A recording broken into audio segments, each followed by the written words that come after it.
I'm Hugh Bell. I'm the Scottish Conservative and Unionist candidate for North East Fife in the 2015 general election. I grew up in East Lothian with English parents and I was born in Wales. So naturally quite an important factor for me is being a unionist, being British, and obviously I was delighted with our results in the referendum last year. I grew up in a farming and forestry family, so I've got close links to the countryside, and that's one of the things that's got me into politics. Is I was pretty disappointed at a lot of the policies of the Labour Party and the SNP at the moment on the countryside, and I want to stand up for rural communities like many of those across North East Fife. I joined the RAF to be a navigator. I then went on to serve as an intelligence officer, including time here at RAF Lucas, where I had the joy to get to know this area really well, having grown up in East Lothian just over the water from here. I also served all over the UK, but most crucially I served in Iraq, Afghanistan and in the Libya conflict. So one thing of course that is key to me is standing up for our defence, for our armed forces, and a red line for me is keeping Trident and making sure we keep our top table in international affairs and make sure that we keep our country defended well, keep our country safe, and make sure that our armed forces have the equipment that they need. Ming Campbell has held this seat for the Lib Dems since 1987. The Lib Dems have lost a lot of support. Do you think the seat is now open for the taking by anyone, or do you think it's going to be hard to overthrow the Lib Dems? Well, as you said, it's been a Ming Campbell seat for all these years. It doesn't mean it's been a Liberal Democrat seat. He had to build up a large body of personal support, and he gained that from two camps really. He gained that from small C Conservatives who believe the same sort of basic principles as me, but liked him as a person, and he also built it on the more left wing of politics, people who voted for him to keep the Conservatives out. And with his demise, his retirement, everything has completely changed here. This election is absolutely wide open. It's there for the taking. And let's remember that before he came to the fore, this was a unionist and then a Conservative seat for generations. And it can be again. This is a rural area, it's got a fantastic university town, it's a well-off area. It really should have a Conservative standing up for it. And that's what I hope to be. From knocking on thousands of doors and speaking to people all over the constituency, I know that many of them used to vote for Ming Campbell as a person. They're no longer voting for the Lib Dems, they're not voting for his successor. They like my positive messages, they like my background in the RAF and working for the Halo Trust, clearing landmines overseas, and my pro-business attitude, and they know that I want to work hard for this area, make it better, but also for the over 60% of them who voted no in the referendum, they want the best unionist candidate who's going to stand up to the SNP, and they know that that's me. So perhaps the biggest change this election has been the rise of the SNP in Scotland. Can you comment on that, and what are your thoughts on the possibility of a Labour SNP coalition? Well, you're quite right to say that yes, one of the features of this election is, despite them losing the referendum comprehensively last year, they don't want to accept the will of the Scottish people. There are a lot of disaffected people in Scotland, particularly in parts of Glasgow in the west of Scotland, where they've been let down by Labour. And let's just put this frankly, Labour let down Scots, and that's why the SNP are making gains. It's not a positive vote for the SNP, it's a negative vote against Labour in many areas. And I can fully understand that. If I'd grown up in the East End of Glasgow, I grew up in a family of 3 generations without hope, without opportunity, without work, and Labour had basically kept me forced by their welfare spending, given no opportunity, no proper education, I'd be feeling pretty hacked off too. And that's why they're looking for a positive way out. The SNP are trying to sell that. They're selling them a false message, and that's why it's important that we stand up against that. What we must remind people about is what actually an SNP Labour government would lead to. First of all, £180 billion of unaffordable spending forced on a weak Ed Miliband by the SNP. Removal of Trident. I've said that the defence of the nation is the first responsibility of government. You get rid of Trident, you get rid of our security, we'd be reneging on our allies around the world. It really would be devastating. And also, the last 5 years, the Conservative-led government in Westminster has been paring back the deficit, halving it. It's been getting people out of income tax. It's been getting people into work by getting out of the way of business and letting them create jobs. 2 million people across the UK more in work, record levels of employment. And we need to continue that work. We need to get rid of the deficit completely. We need to reduce income tax more, raising the threshold to £12,500 and taking everyone who works 30 hours a week and a minimum wage out of work completely.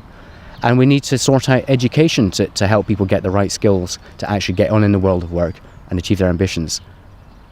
If we let in an SNP Labour government with weak Ed Miliband being told what to do by Nicola Sturgeon and WEEC, then we're only going to go backwards. We're going to go back to the 1970s, the trade unions telling the leader of our country what to do, and that will only impact every man, woman and child in Scotland and the rest of the United Kingdom, and we cannot afford that. They try to tell us that our policies would lead to fewer in work, where they've been proven completely wrong. They don't like to admit it. And if you look, at the House of Commons in debates in the last few years, the glum faces when we tell them the jobs figures. Well, how dare they have glum faces when we're telling them about people actually getting into work and having opportunity and having the security of a pay packet? They don't like it. They want to lead us back to the 1970s, back to where the trade unions controlled the country, back to where people had no hope, a 3-day working week. We can't stand that. And you know what else? We can't stand for them trying to force more tax, more borrowing, and passing the buck onto the next generations to try to solve problems of today. Do you see this election as almost a vote of confidence for austerity? What I'd like to say is it's a vote of confidence for the policies that are getting it out of the economic mire that Labour left us in, for doing the hard work, getting spending down, living within our means, getting government out of the way of business, letting those businesses create jobs, getting 2 million more people into work, letting people have the security of a pay packet, controlling welfare which was spiralling out of control, and just sorting us out to get on the right track and continue to be the fastest growing major economy in the world and going to the position of overtaking Germany in the near future. That's why so many people want to come to this country, because we're creating jobs, we're creating opportunity, and we need to continue with doing the hard work and living within our means. What kind of policies would you personally like to see for Northeast Fife as opposed to the country as a whole? Well, in Northeast Fife, we have very low unemployment, but what we really need to focus on is actually what we need to focus on nationally as well, which is the economy and employment. So already I've been trying to do some things to spur our economy in, because what I've found is we live in a fantastic area, but we have, we've got people like yourself who are come to St Andrews University, come for 4 years, very well educated, got great skills, but many of you are leaving our area. Now, I don't blame anyone going off and working for a blue chip company in London or wherever it may be, but what I really want to do are keep more of our young talented people so they can contribute to the economy locally. So what I've already started doing is I started my Startup St Andrews initiative, where we started with a competition which is a bit like the Apprentice and Dragon's Den in the weekend, where I want to help young entrepreneurs with great ideas, with a bit of help from established business people and finding them the links to get some investment. I want the university to play a wider role in commercialisation and more spin-out companies. We can work with Abertay University and Dundee University, and I want to make Northeast Fife the place in Scotland and the United Kingdom to start a company, grow a company with big potential, and create quality local jobs. And now the other part of what I want to do, which goes on with, obviously, we want to raise the tax threshold to £12,500 so that people keep more of the money that they earn. We want to raise the threshold of the 40% so that people who actually achieve don't get punished for actually reaching their goals. And I want to get to a point where we've got almost complete employment. And I want to continue from one of the my achievements this year. So in February, I partnered with the SRUC Elmwood campus in Cooper. We got 30 local employers, quality local companies, all with job opportunities. And we held an event, the first ever Northeast Fife Jobs Fair. And as a result of that, about 100 local people got jobs. So I want to continue this impetus. I want to really focus on making this the place to start a company, to create quality jobs, well-paid jobs, using the skills of people we've got, keeping more of our young people with those skills in our area, and really making this an even more fantastic place to live. In St Andrews, we recently had student elections, and one of the biggest issues, it seemed, for all students was the lack of affordable housing. This is pretty specific to St Andrews, but do you have any comments on what might be done to fix that? Well, the issue of housing availability, affordability is actually crucial in Northeast Fife, and as you've rightly said, particularly around St Andrews. Now, there are a number of factors for that. Firstly, it's obviously a beautiful town and people want to keep it that way, and each planning application has got to be looked at on its merits, and there's a convoluted planning process. So there's a balance to be struck between building new houses, where those houses should be. I think we should always prioritise brownfield sites. But we've also got to think about, who's going to be living in these houses. We need houses that people who are going to be workers contributing to the economy can afford to live in, but also those that students can afford to live in. Now, we currently have, the system with the houses of multiple occupation. We've got growing numbers of students at the university, which comes back actually partly to Scottish Government education policy, where they're reducing the funding for Scottish students, and the university is quite rightly having to think about how it pays for itself and taking more from overseas. Now, that needs to be looked at. The Scottish Government needs to change their policies and take the pressure off. We need to think about how many students is actually the right number for a town like St Andrews, because we don't want to be displacing the other people we need in the local economy. So we've got a very big challenge. It needs leadership, and it needs everyone to come together, the whole town and other areas. It needs the university to make sure that it's playing its part in providing affordable accommodation for the students that it's bringing in. But it also needs the town to think about how it accommodates students and people at the lower ends of the pay scale that we need in our area to do some vital jobs. One more, obviously, big issue for students is tuition fees. I'm not going to ask the obvious question, but one thing that's particularly annoying for St Andrews students is the fact that English students have to pay, whereas Scottish and Europeans don't.